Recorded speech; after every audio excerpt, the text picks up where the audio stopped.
Hey, what's going on YouTube? Good to see you again. As you may have heard from another video of ours, our goat Millie just had her kid, which means she's going to be starting to produce milk soon, and we need to get her up on a milking stand, training her to a milk stand so that she's used to it by the time it is our turn to get some milk. So what I'm going to be doing today is building one. Now, the only thing I know about building a milk stand is from other videos I've seen on YouTube. I'm the farthest thing from an expert carpenter, but I figured I'd bring you guys along just to show you what I'm going to be doing. So let's get to it.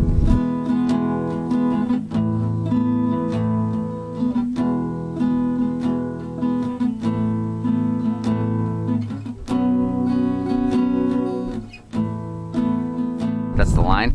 I'm going to make that's going to be where the platform for the milk stand is. So I'm going to be lining that up with the milk stand. Want to try to make sure this milk stand is as level as possible, just to give them more stability while they're being milked.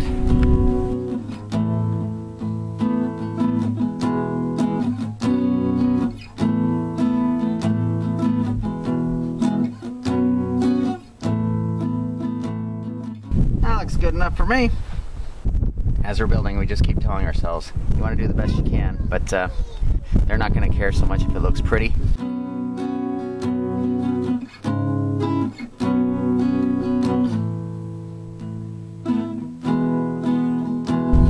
2 front legs are done.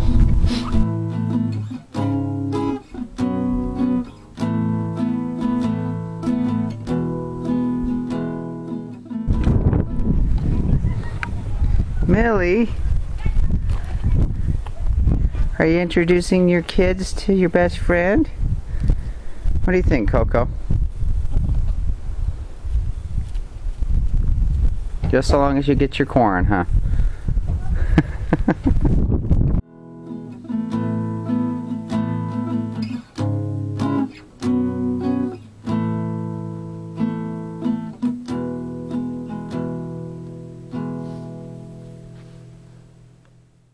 So while I'm waiting for my drill battery to charge to put that 4th leg on this thing, I can be using this time to build a solid platform to put on top, over the top of this slatted pallet.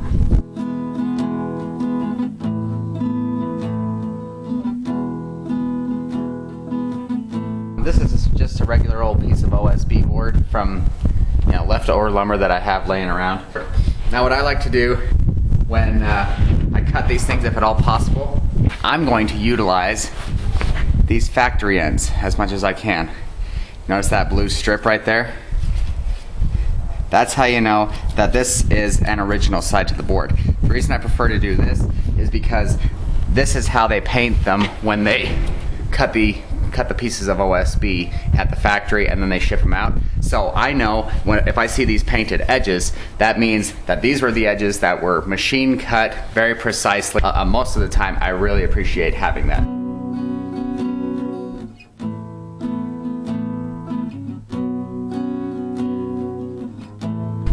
If you do ever choose to have a pallet slab for a straight edge, you might want to take those little tiny nails out first. Got myself. There's our platform, and I bet our drill battery is charged by now. Excellent.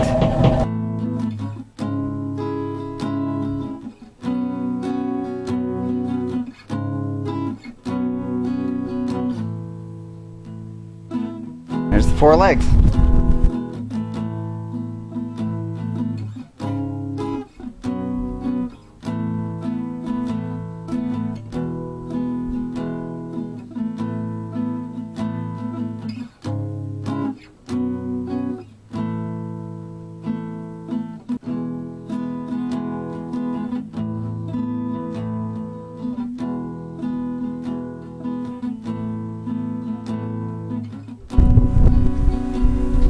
Darn drill bit broke before I could get the job done. But you know what? No worries. I'm gonna just write that off as a really expensive screw. It'll work just fine. And maybe I'll just try to drill these last remaining screws without the pilot holes.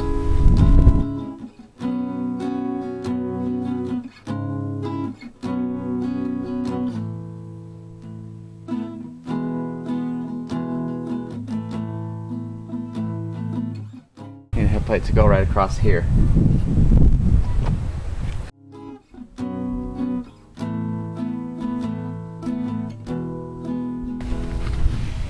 You know, it's quickly coming to the point where I'm going to have to get one of these goats out here, get them up on this thing, and measure their height for the board that's going to come right up to their chest. Not exactly sure how that's going to work out. We'll see. It's out there resting. What I'm going to do is go and cut a board, measure it the width from the outside of this 2x4 to the outside of this one, and screw a piece on right here so it's going flat across. That'll be for the top piece. I'm going to measure this thing for the sake of consistency. I'm going to measure this measurement down here at the bottom where the platform is.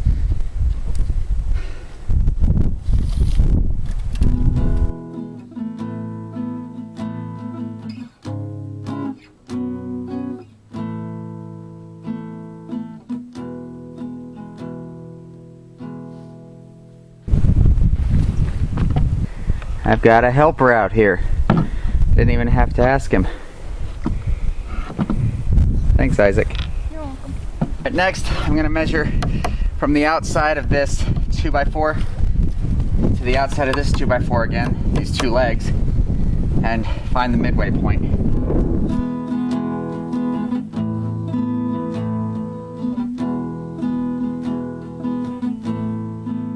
Next, I'm going to take two 2x4s, butt them up against each other right at that midway point.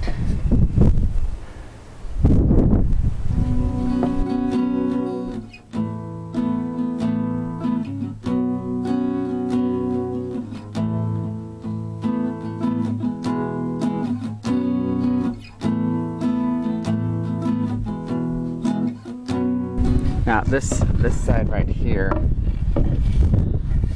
this side, I'm going to want it to swivel outward like that, so that up here we'll be able to move this piece out so the goat can move through, and then close this in. Okay, so what I ended up doing was got this screwed in. This one remains stationary. It's got a screw up down here and up top, and then this one right here, I cut a curve in it. And what I did, again, we're trying to keep it simple here on the homestead. I don't have a jigsaw. The closest thing I have is a skill saw, and that doesn't go around curves all that well. But I got to thinking about it, and I remember back when I was just a little tiny kid, me and my older brother wanted to build sort of a fort, since my dad didn't allow us to operate saws when we were that young. We went with the next closest thing we could think of, which was I got a regular old drill bit, drilled a whole bunch of, I got the curve that I needed, got a drill bit, drilled a whole bunch of holes along that line, sort of like, and then I just played sort of connect the dots with a handsaw and made that curve. It's not the prettiest thing, but again, this is a goat stension. Now this will swivel as far as it needs to. It's not going to be hitting into that other stationary 2x4. When I don't want this thing to move, I just got a couple of these little screw-in hooks here. Put one over here, and I'll be able to adjust it in or out depending on how big my goat's neck is. I'll adjust it. If I adjust it out a little bit, if I have to adjust it out a little bit more, I can. Next, what I need to do is figure out a way to cut a hole between these two things, so when they come together, the goat will still have a place to put its head. This may be a little bit more of a challenge. I wish I had time. I wish I knew how to live stream this thing, and that a lot of people were watching. They could give me some input about how a good way is to do this, but we'll figure it out. I don't know if the goats are going to be willing to cooperate with me. I mean, they are still new to us. We'll see. Hi, Millie. How are you, honey? Oh. See, she's already a little nervous.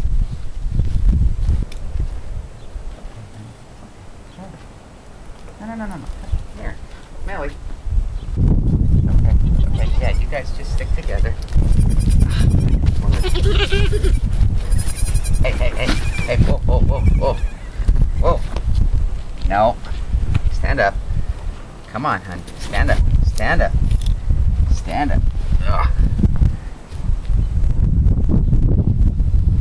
Good girl.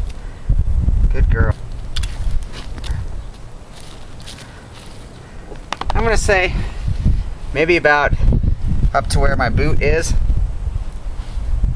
It might be as good as it gets right now. They did not appreciate that.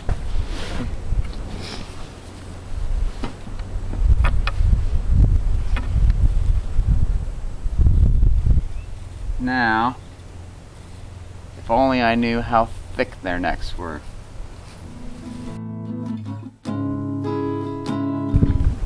I was able to lasso her with a slip knot. Don't worry, I didn't choke her at all. She was fine. In the process, I tied that slip knot around her. Didn't even end up using it. I actually picked her up and brought her back and put her back in here. But after getting that slip knot out, I was able to grab my pocket knife and cut that slip knot off without changing the width of it at all. Now all I have to do is put that back together, and voila, I've got the dimensions for the hole I need in the stanchion.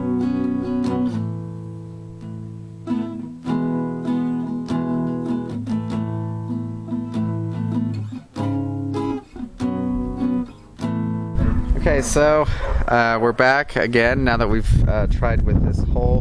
What you didn't see, what I didn't bother to film, was that you know how we made that little bit of a curve at the bottom of this board right here? We did the same thing with the holes in the neck. Again, I didn't have a saw to work with, and I tried to drill those little pilot holes so I could try to play connect the dots. It's a little bit different story when you're trying to work with a solid piece of board and make the curve and down and back around. I couldn't do that. But it's kind of funny, my son Isaac, 7 years old, it must be a kid thing, because he had the exact same idea I had when I was making, or when my brother and I were making that fort when we were little kids. He suggested that, hey, why don't we do the same thing here? It would have taken a long time to show you the progress being made on this thing, but believe it or not, we did that all with a drill bit. Then I had a sanding attachment for my drill to make that inside edge a little smoother, because as you can imagine, it was quite jagged. And then my wife Rachel, I tell you what, this thing is really a team effort. I mean, I put a lot of manpower into it, but my son Isaac and my wife, certainly they provide a lot of the brains for things that go on here. I tried to make this edge as smooth as I could. She came out and she's like, hey, why don't we wrap that with something? We can wrap that with cloth. I've seen that on YouTube, but she's just like, or we could even do duct tape. Simple and brilliant. So anyway, she's got a little bit of an idea about how to attach a feeder.